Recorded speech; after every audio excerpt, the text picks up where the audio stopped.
జై శ్రీరామ్ అందరికీ నమస్కారం. వెల్కమ్ టు న్యూస్ అఖండ. నేను మీ కస్తూరి శ్రీధర్. మిత్రులారా, ఇప్పుడు నేను చెప్పబోయే వార్త మాత్రం చాలా అంటే చాలా సీరియస్. కానీ అసలు దీన్ని ఏ విధంగా మీతో పంచుకోవాలా, ఎట్లా షేర్ చేయాలా, అసలు యాడ్చి మొదలు పెట్టాలనేది నాకు అర్థం కావడంలే. కానీ ఒకటి మాత్రం అర్థమవుతుంది. జనవరి 5వ తారీఖున హైందవ శంఖారావం జరిగింది మన ఆంధ్రప్రదేశ్లో. ఏమే మీకు కూడా అందరికి తెలిసే ఉంటుంది. మీలో చాలా మంది ఈ హైందవ శంఖారావం సభకు అటెండ్ అయ్యే ఉంటారు. ఎప్పుడైతే ఈ హైందవ శంఖారావం సభ గ్రాండ్ సక్సెస్ అయ్యిందో అప్పటి నుంచి కూడా హిందూ వ్యతిరేకుల కళ్ళన్నీ కూడా హిందువుల మీద పడినాయి. ఏదో ఒక విధంగా ఎక్కడ చిన్న అవకాశం వచ్చినా, చిన్న సందర్భం దొరికినా కూడా హిందువుల మీద దాడి చేయడానికి, హిందువులను భయభ్రాంతులకు గురి చేయడానికి ప్రయత్నాలు చేస్తూనే ఉన్నారు.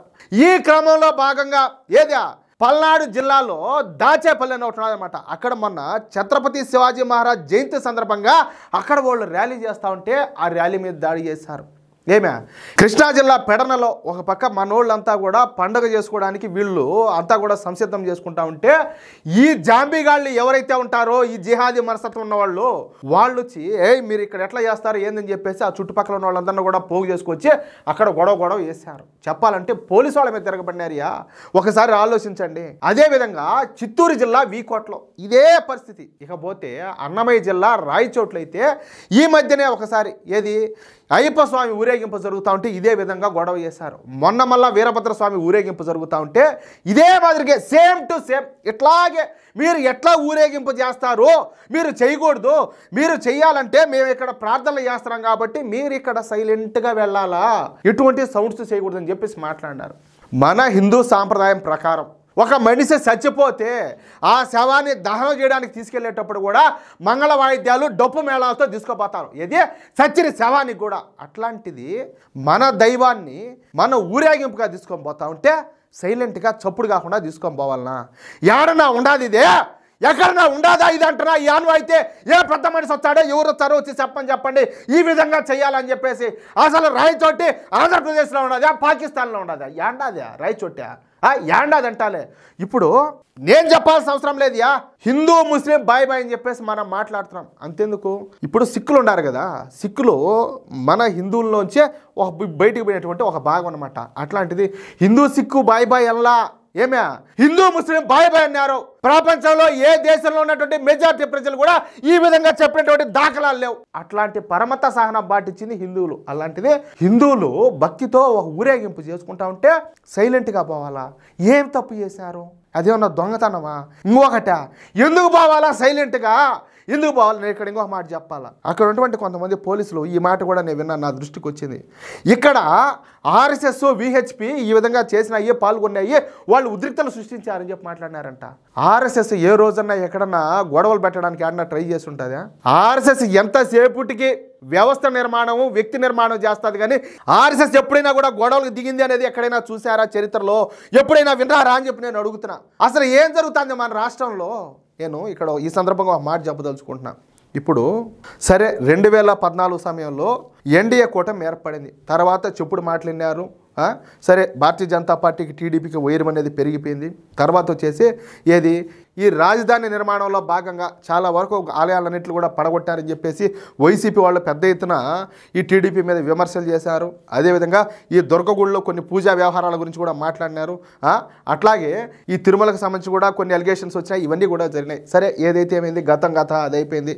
తర్వాత వచ్చేసి వైసీపీ ప్రభుత్వం వచ్చింది 2019లో. వైసీపీ ప్రభుత్వం వస్తే వాళ్ళు కూడా ఇదే విధంగా రథాన్ని రగలబెట్టిన విషయంలో కావచ్చు, లేకపోతే ఆంజనేయ స్వామి విగ్రహాన్ని ధ్వంసం చేసిన విషయంలో కావచ్చు, ఇలాంటి చాలా విషయాల్లో వాళ్ళు ఏంటంటే ఏకంగా ఇంకా 4 అడుగులు ముందుకేసి ఆ ప్రభుత్వంలో ఉన్నటువంటి మంత్రులే రథం తగలబెడితే ఏమవుతుంది, ఆంజనేయ స్వామి విగ్రహం ఎరగొడితే ఏమవుతుంది, రాముడి తల ఎరగొడితే ఏమవుతుంది, ఇటువంటి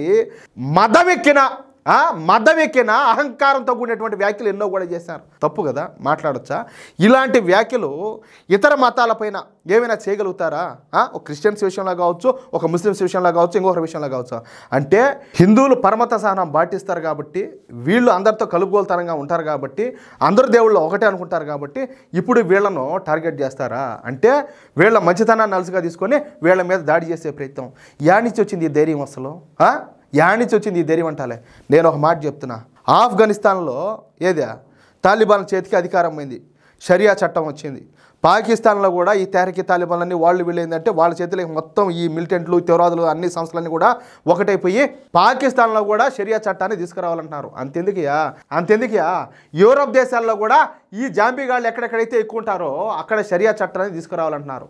భారత్ పెద్ద గొప్ప. చాలామంది ఇప్పటికీ ఇలాంటి మాటలు మాట్లాడే ఉన్నారు. మా జనాభా ఎప్పుడైతే ఎక్కువ అవుతుందో మొత్తం కూడా ఇక్కడ షరియా చట్టాన్ని తీసుకొస్తామో మొత్తం కూడా సిస్టమ్ మార్చేస్తామని చెప్పి పబ్లిక్గా చెప్తారు. ఒక మాట చెప్తా, సరే ఇక్కడ ఏ పార్టీ అనేది కూడా పక్కన పెడదాం. సరే ఒకవేళ వీళ్ళు అనుకున్నట్టుగా అంటే ఎవరు ఈ మత ఛాందస్వాదులు వాళ్ళ లక్ష్యం ఏదైతే పెట్టుకున్నారో 2047 నాటికి ఈ దేశాన్ని ఇస్లామిక్ దేశంగా చేస్తామని చెప్పేసి ఒక టార్గెట్ పెట్టుకున్నారు కదా. ఆ క్రమంలో ఈ దేశం ఒకవేళ ఇస్లామిక్ దేశంగా మారిపోయింది అనుకుందాం. అప్పుడు ఈ రాజ్యాంగం అనేది ఉంటుందా, ఈ చట్టాలు అనేటివి ఉంటాయా, నీ పార్టీలు ఎక్కడికి పోతాయి, నీ పార్టీలు పట్టుకొని ఊగులాడుతున్నటువంటి నీ నాయకత్వం ఎక్కడికి పోతుంది, యాడికి పోతుంది? అప్పుడు నువ్వు యాడుంటావు?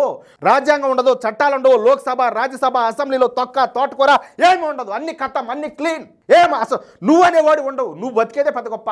అంతెందుకే స్వామి, మొన్న బంగ్లాదేశ్లో గొడవలు జరిగితే షేక్ హసీనా పాకిస్తాన్కి పోలా, దుబాయ్కి పోలా, కువైట్కి పోలా, ఖతర్కి పోలా, బహ్రెయిన్ పోలా, అమెరికాకి పోలా, యూరోప్కి పోలా, వచ్చి భారతదేశానికి వచ్చింది.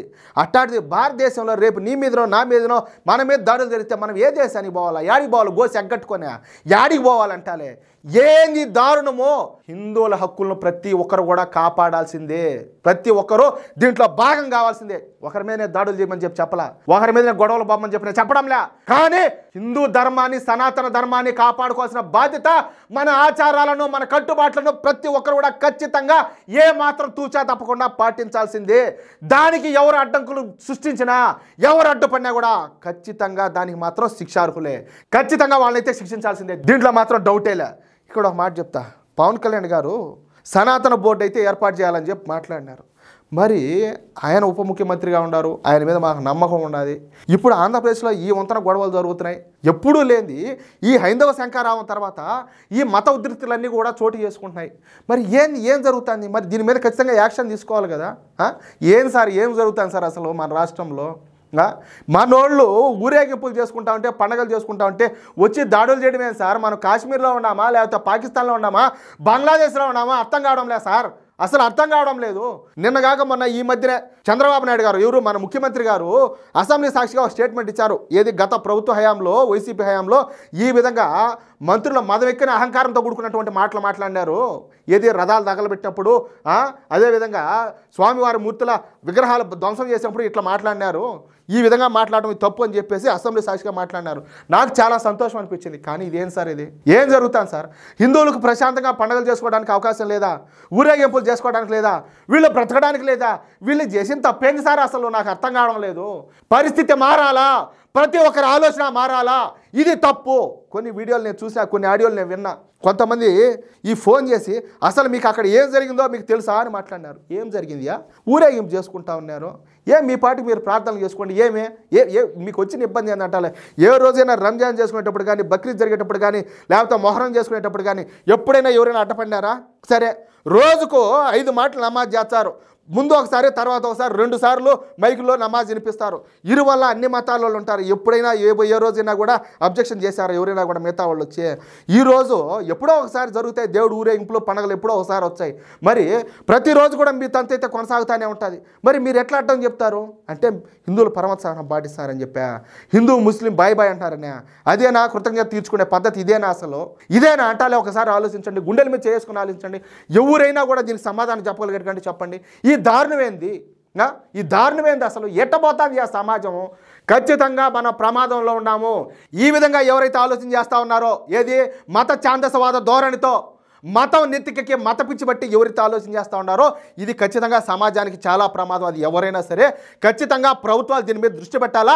ఇలాంటి సంఘటనలు ఇంకొకసారి జరగకుండా ఖచ్చితంగా యాక్షన్ తీసుకోవాలా. పోలీసులు కూడా, నేను విన్నా, పోలీసులు కూడా కావాలని చెప్పేసి హిందువుల మీద ఎక్కువ జులుం చూపించినారని చెప్పేసి. అంతేలే, వీళ్ళే కదా కొట్టా తన్నా ఇరగ చేసినా కూడా ఏం చేసినా కానీ వీళ్ళే కదా సైలెంట్గా ఉంటారు. వీళ్ళ మీదనే ఎక్కువ ప్రతాపం చూపించాలా. ఎందుకంటే వాళ్ళలో యూనిటీ ఉంటుంది, హిందువుల మరి యూనిటీ ఉండదు. కాబట్టి వీళ్ళని ఎక్కువ ఇరగదన్నామంటే వీళ్ళైతే సైలెంట్గా ఉంటారు, మూసుకో అంటారు. అంటే వీళ్ళని గిచ్చినా, గిల్లినా, కొట్టినా, చంపినా, తిట్టినా వీళ్ళు మూసుకో అంటారు. వీళ్ళు ఏం మాట్లాడకూడదు, వీళ్ళు నోరు ఎత్తకూడదు. వీళ్ళు నోరు ఎత్తుకుంటా ఉంటే బాగుంటుంది. మిగతా వాళ్ళని ఏమన్నా మాట్లాడాలంటే మనకు భయం, ఓయమ్మా మనకి 6 ఓట్లు పోతాయనే, వాళ్ళంతా ఒకటైపోతారు, వాళ్ళలో యూనిట్ ఎక్కువే. అనేది ఇది ఒక భయం. ఈ దరిద్రాన్ని వదిలిపెట్టండి సార్. మన దేశం బాగుండాలంటే, మన భవిష్యత్తులో బాగుండాలంటే మా కోసం వదిలేండి సార్. మీ పార్టీలు ఉండాలంటే, మీ నాయకత్వం కొనసాగాలంటే, మీరు చలామణి అవ్వాలంటే, ఈ రాజ్యాంగం నడవాలంటే హిందువులు ఉండాలి సార్.